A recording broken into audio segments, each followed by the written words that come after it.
আচ্ছা, তো আজকে আমরা দেখব সেট।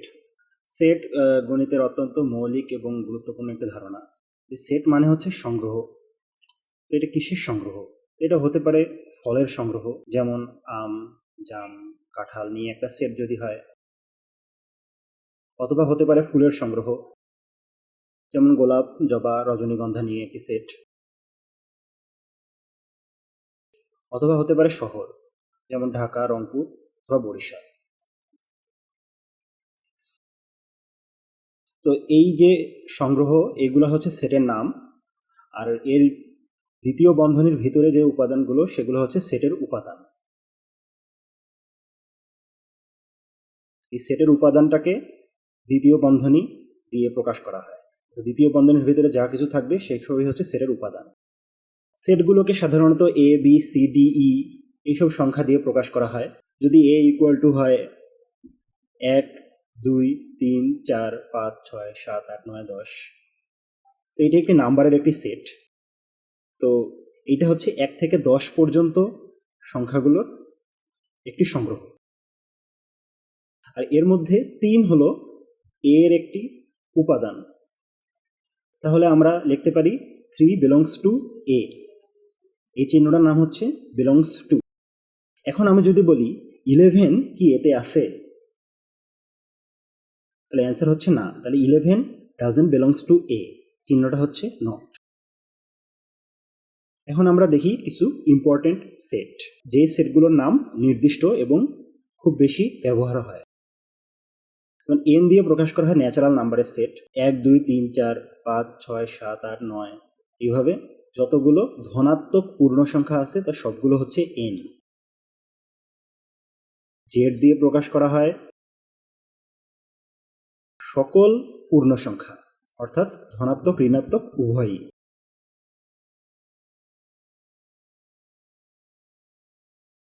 এটা হচ্ছে সকল ধনাত্মক পূর্ণ সংখ্যার সেট, আর এটা হচ্ছে সকল পূর্ণ সংখ্যার সেট, ন্যাচারাল ফর এন। আর হচ্ছে সকল বাস্তব সংখ্যার সেট, অর্থাৎ ধনাত্মক, ঋণাত্মক, ভগ্নাংশ, অমূলদ সব সহই আর। কিউ দিয়ে প্রকাশ করা হয় সকল মূলদ সংখ্যার সেট, অর্থাৎ যে সকল সংখ্যাকে ভগ্নাংশে প্রকাশ করা যায়। এখন আমরা দেখি সেট প্রকাশের পদ্ধতি। সেটকে সাধারণত দুইভাবে প্রকাশ করা যায়। প্রথমটা হচ্ছে তালিকা পদ্ধতি। তালিকা পদ্ধতিটা হচ্ছে এতক্ষণ আমরা যা দেখে আসলাম সেগুলোই আসলে ছিল তালিকা পদ্ধতিতে প্রকাশ। এ ইকুয়াল টু, আমরা দ্বিতীয় বন্ধনীর ভিতরে 1, 2, 3, 4, 5, 6, 7, 8, 9, এগুলো হচ্ছে 1 থেকে 10-এর ছোট নাম্বার সমূহের একটি সেট। তো এটাকে সেট গঠন পদ্ধতিতে আরেকভাবে লেখা যায় যে এ ইকুয়াল টু এক্স, যেন এখন এ ইকুয়াল টু হচ্ছে এক্স, এই এক্স এর একটা পরিচয় দিতে হবে। তার জন্য এই চিহ্নটা, যে কোলন চিহ্নটা ব্যবহার করা হলো, এটার নাম হচ্ছে যেন।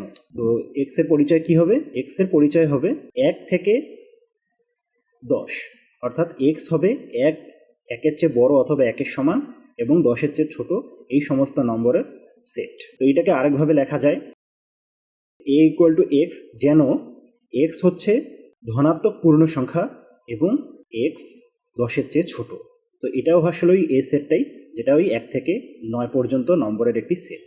সেট গঠন পদ্ধতিতে আমরা আরেকটা দেখি, যদি এস ইকুয়াল টু একটা সেট লিখি যে এক্স, যেন এক্স হচ্ছে ধনাত্মক পূর্ণ সংখ্যা এবং টোয়াইস এক্স লেস দেন 10। তো এই সেটটাকে তালিকা পদ্ধতিতে প্রকাশ করলে কি হবে? এটাকে তালিকা পদ্ধতিতে যদি প্রকাশ করতে চাই, তখন আমরা লিখি যে ধনাত্মক পূর্ণ সংখ্যার সেটগুলো দেখে নিই। এরপর এই ধনাত্মক পূর্ণ সংখ্যাগুলোর যেগুলোর দ্বিগুণ 10-এর চেয়ে ছোট, সেটাই আমার এস সেট। তো 2, 4, 6, 8 এর হচ্ছে 10-এর চেয়ে ছোট, তো এইগুলোই হচ্ছে আমার এস সেটের উপাদান। তো এটা হচ্ছে তালিকা, আর ওইটা ছিল হচ্ছে সেট গঠন পদ্ধতি। এখন আমরা দেখি সসীম সেট আর অসীম সেট, অর্থাৎ ফাইনাইট অ্যান্ড ইনফাইনাইট সেট। তো যদি এস আমরা একটা সেট লিখি যেটা হচ্ছে 10-এর চেয়ে ছোট জোড় সংখ্যার সেট, যেসব জোড় সংখ্যা 10-এর চেয়ে ছোট, এটা হচ্ছে একটা সীমিত নাম্বার, অর্থাৎ এটা একটা সীমা আছে, তো এই সেটটা হচ্ছে সসীম সেট। তো আমরা যদি আরেকটা সেট লিখি ই ইকুয়াল টু জোড় সংখ্যার সেট, তো জোড় সংখ্যা অসীম পর্যন্ত চলতেই থাকবে, এর কোনো শেষ নেই। তো এটা হচ্ছে একটা অসীম সেট। এরপরে একটা খুব গুরুত্বপূর্ণ সেট আমরা দেখব, সেটা হচ্ছে ফাঁকা সেট। ফাঁকা সেটকে প্রকাশ করা হয় শুধু দুইটি দ্বিতীয় ব্র্যাকেট অথবা একটি এমটি চিহ্ন দিয়ে। এই চিহ্নটার নাম হচ্ছে ওই। ফাঁকা সেট মানে হচ্ছে ওই সেটের মধ্যে কোনো উপাদান নেই। আচ্ছা, এরপরে আমরা দেখব উপসেট ও প্রকৃত উপসেট। তো উপসেটের ধারণাটা কীরকম? ধরি এ হচ্ছে 1 থেকে 10 পর্যন্ত সংখ্যাসমূহের একটা সেট, বি হচ্ছে 1 থেকে 10 পর্যন্ত জোড় সংখ্যাসমূহের সেট। তাহলে এখানে আমরা বলতে পারি বি হলো এ এর একটা উপসেট, কারণ বি এর এই উপাদানগুলো সবগুলোই এ সেটের মধ্যে রয়েছে। এটাকে প্রকাশ করা হয় B is a subset of A, এই চিহ্নের মাধ্যমে। এই চিহ্নটা হলো সাবসেট চিহ্ন। এখন আমরা খুব ছোট একটি সেট দেখি যে A equal to A B. তাহলে এই এ সেটের উপসেট হবে এ বি, এ বি এবং এমটি সেট। অর্থাৎ কোনো সেট নিজেই তার একটা উপসেট এবং ফাঁকা সেটও ওই সেটের আরেকটা উপসেট। তাহলে ওই সেটের উপাদানগুলোকে নিয়ে সাজালে আমরা ওই সেটের উপসেট পাবো। এখন এর মধ্যে দুইটা উপসেটকে যদি আমরা নাম দিই যে বি ইকুয়াল টু এ এবং সি ইকুয়াল টু বি, তাহলে সি ও বি হবে এ এর প্রকৃত উপসেট। কেননা বি ও সি এর উপাদান সংখ্যা এ এর চেয়ে কম। অর্থাৎ যে সকল উপসেটের উপাদান সংখ্যা মূল সেটের থেকে কম হবে সেগুলো হবে প্রকৃত উপসেট, আর বাকিগুলো হবে শুধু উপসেট। উপাদান সংখ্যা যদি এন হয় তাহলে উপসেট হবে হচ্ছে 2 টু দি পাওয়ার এন সংখ্যক, আর প্রকৃত উপসেট তাহলে হবে 2 to the power N minus 1 সংখ্যক। এই ওয়ানটা কি? এই ওয়ানটা হচ্ছে ওই সেটটা নিজেই, আর 2 টু দি পাওয়ার এন এর মধ্যে ওই সেটটা নিজেই আছে এবং এমটি সেটটাও রয়েছে। এখন আমরা দেখি আরেকটা খুব গুরুত্বপূর্ণ কনসেপ্ট, সেটা হচ্ছে শক্তি সেট, যেটাকে বলা হয় পাওয়ার সেট। সেটের পাওয়ার। তো সেটের পাওয়ারের কনসেপ্টটা কীরকম? এ যদি একটা সেট হয় এ বি, তাহলে এর উপসেট হচ্ছে এমটি, ওই সেটটা নিজেই, এবং এর উপাদানগুলো এ বি।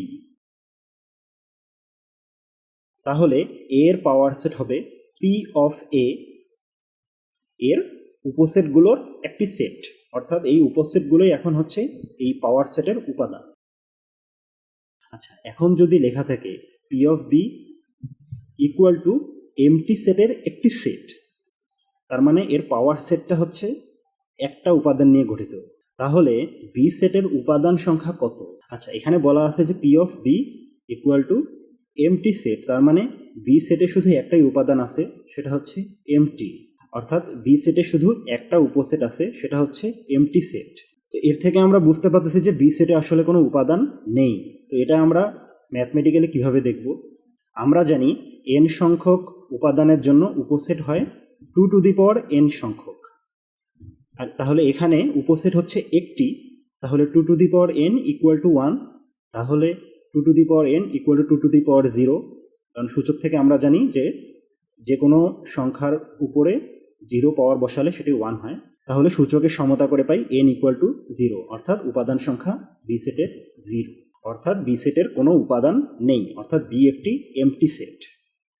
যখনই কোনো সেটের পাওয়ার সেট দেওয়া থাকবে সেখানে আমরা পাওয়ার সেটের উপাদান কয়টা সেটা equal to 2 to the power N বসাই তার উপাদান, ওই সেটের উপাদান সংখ্যা খুব সহজে বের করে ফেলতে পারি। এখন যদি আমি দেখি A equal to A 1 2 3 B C এবং বি আরেকটি সেট যেটা হলো এ বি সি 1 2 3, তাহলে আমরা লিখতে পারি A set equal to B set. এটাকে বলা হয় সেটের সমতা।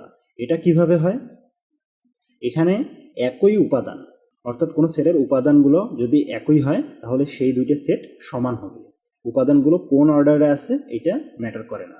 আচ্ছা, এখন যদি লিখি A equal to 1 2 3 A B C এবং B equal to A B C, দুইটা সেট। এরপরে আমি লিখলাম যে এ বিয়োগ বি, তার মানে বোঝা যাচ্ছে যে আমি সেট দুইটা বিয়োগ করব। তো সেট দুইটা বিয়োগ করি, তো এটার বিয়োগফল হবে 1 2 3, অর্থাৎ যে উপাদানগুলো দুইটা সেটে একই ছিল সেই উপাদানগুলো বাদ দিয়ে যে উপাদানগুলো থাকবে সেটাই হচ্ছে ওটার বিয়োগফল। তো এটাকে লেখা হয় এ বাদ বি, চিহ্নটাকে পড়া হয় হচ্ছে বাদ। আচ্ছা, ধরি এ বি সি ডি চারটা সেট, এই চারটা সেটই ইউ এর উপসেট অর্থাৎ ইউ এর সাবসেট। তখন এই ইউকে বলা হবে সার্বিক সেট, অর্থাৎ ইউ এর মধ্যেই এই সবগুলো সেট বিদ্যমান, তো ইউটা এখানে সার্বিক সেট। তো এটা আমরা এই সার্বিক সেটের ধারণাটাকে আমরা ভেন চিত্রের মাধ্যমে প্রকাশ করতে পারি। ভেন চিত্রে সেটগুলোকে আমরা আয়তক্ষেত্র এবং বৃত্তের মাধ্যমে প্রকাশ করি। আয়তক্ষেত্রের মাধ্যমে আমরা সার্বিক সেটকে প্রকাশ করি এবং এর ভেতরে বৃত্তের মাধ্যমে আমরা ওই সেটের ভিতরে যে উপসেটগুলো আছে সেই সেটগুলোকে প্রকাশ করি। তো এখানে এ বি সি ডি পৃথক পৃথক চারটা সেট, আর ইউটা হচ্ছে সার্বিক সেট। তো এখন আমরা দেখি পূরক সেট অর্থাৎ সেটের কমপ্লিমেন্ট। তো কমপ্লিমেন্ট আমরা জানি যে এটা হচ্ছে কোনো জিনিসের কমপ্লিমেন্ট হলো তার বিপরীতটা, তাহলে এ এর পূরক সেট হবে তার বিপরীত সেটটা। তাহলে এ এর বিপরীত সেট আসলে কোনটা? তাহলে এ কমপ্লিমেন্ট ইকুয়াল টু এ বাদ দিলে বাকি সব। তো এই বাকি সব কি? তাহলে আমরা সব কিছু থেকে যদি এ কে বাদ দিয়ে দিই তাহলে হচ্ছে সেটাই হবে এ কমপ্লিমেন্ট। তো সব কিছু মানে আসলে আমরা সার্বিক সেট থেকে এ কে বাদ দিলাম, তো এটাই হচ্ছে এ কমপ্লিমেন্ট। তো এটা আমরা ভেন চিত্রের মাধ্যমে দেখি। তো এখানে ইউ যদি সার্বিক সেট হয়,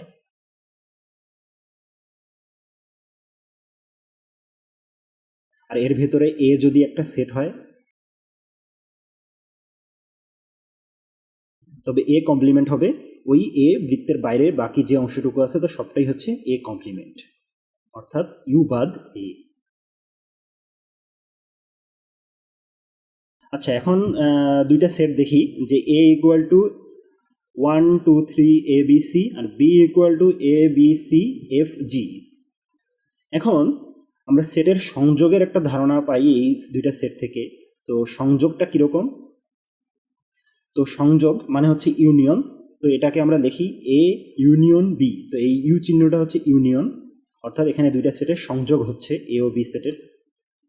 তো এটা equal to 1 2 3 A B C E F G, অর্থাৎ দুইটা সেটের মধ্যে যত উপাদান আছে সবগুলো নিয়েই যে সেটটা হবে সেটা হচ্ছে সংযোগ সেট এ ইউনিয়ন বি। কোনো উপাদান রিপিট হবে না, মানে দুইবার আসবে না, শুধু একবার করে আসবে। তো এটাকে আমরা ভেন চিত্রের মাধ্যমে দেখি।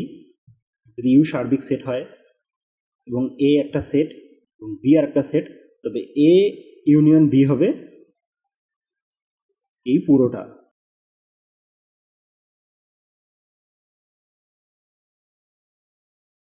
আচ্ছা, তো এখানে আরেকটা জিনিস যেটা খুব মনে রাখা দরকার এবং জেনে রাখা দরকার, সেটা হচ্ছে A union B equal to লেখা হয় এ অথবা বি। এটা কেন অথবা কেন লেখা হচ্ছে? কারণ আমি যদি এ ইউনিয়ন বি এই সেটের থেকে একটা উপাদান নেই, ধরি এ একটা উপাদান নিলাম, তো আমি জানি না যে এই এ উপাদানটা এ সেট থেকে আসছে না বি সেট থেকে আসছে নাকি উভয় সেটের মধ্যেই আছে। তো এই জন্য আমাকে এখানে লিখতে হবে যে A union B equal to হচ্ছে এ অথবা বি। তো এ ইউনিয়ন বি এই সেটটাকে আমরা সেট গঠন পদ্ধতিতে লিখতে পারি যে A union B equal to X, যেন এক্স বিলংস টু এ অথবা বি। আচ্ছা, তো এখন এই এ এবং বি সেট, এখানে আমরা দেখতে পাচ্ছি যে এ বি সি এই তিনটে উপাদান দুইটা সেটের মধ্যে কমন আছে। তো এই জিনিসটাকে লেখা হয় হচ্ছে এ ইন্টারসেকশন বি, অর্থাৎ দুই সেটে কোন কোন জিনিস কমন আছে। ইন্টারসেকশন মানে হচ্ছে ছেদ। তো এটাকে কেন ছেদ বলে সেটা আমরা ভেন চিত্রের মাধ্যমে দেখি। যদি এ সেটটা হয় এইটা এবং বি সেটটা হয় এইটা, তো এদের মধ্যে দেখতে পাচ্ছি দুইটা বৃত্তের মধ্যে একটা অংশ পরস্পরকে ছেদ করে গেছে। এই ছেদ করছে কেন? কারণ এদের মধ্যে কিছু কমন উপাদান আছে যেগুলো ওভারল্যাপ করছে। তো তাই জন্য এটাকে বলা হচ্ছে ছেদ সেট। তাইলে এর জন্য এদের A intersection B equal to A B C. তো এই এ ইন্টারসেকশন বিটাকে বলা হয় হচ্ছে এ এবং বি।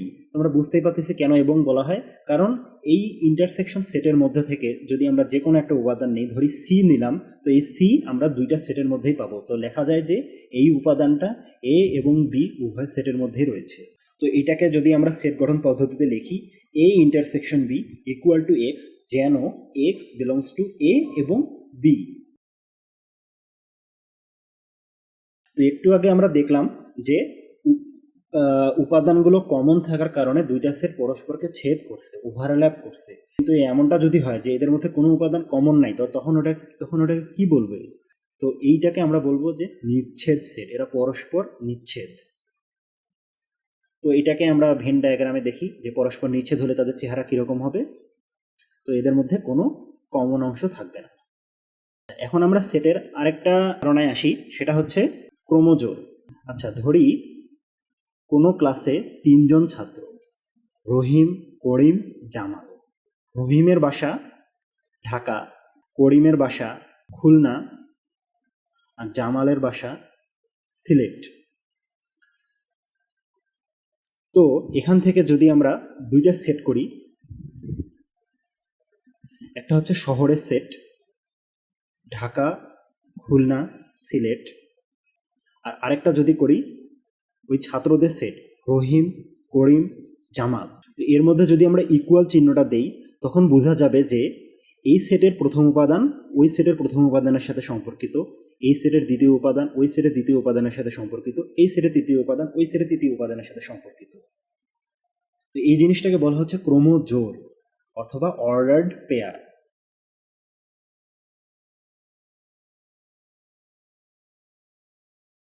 অর্থাৎ এরা ক্রম অনুসারে জোড়ায় জোড়ায় থাকে। তো আজকে শেষ টপিক আমরা দেখব সেটের আরেকটি অপারেশন, যেটা হচ্ছে কার্তেসীয় গুণজ। তো দুইটা যদি সেট হয়, তো এদের মধ্যে যদি আমরা গুণন চিহ্ন দেই, তো এটাকে বলা হচ্ছে ক্রস চিহ্ন।